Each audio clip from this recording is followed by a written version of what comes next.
Hi, hello mga kaputrip. Magluluto tayo ngayon ng crispy bituka ng manok or isaw ng manok. Yun, so ito na yung chicken intestine na nilinis natin.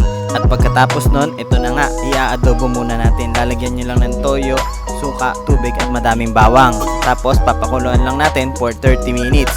At after nun, ganito na po yung itsura niya. Hanguin lang natin sa pinagpakuluan niya at hayaan natin lumamig. At ito naman yung flour mixture natin. May paprika, paminta, cornstarch at breading mix na garlic flavor. At haluin lang natin ito mabuti. Pagkatapos, pwede na natin ilagay yung bituka ng manok natin dito. I-coat nyo lang at i-shake-shake nyo para matanggal yung excess na flour. At ipiprito na natin ito sa mainit na mantika. Yan. At lulutuin na lang natin ito sa medium heat hanggang maging golden brown and crispy. Yun.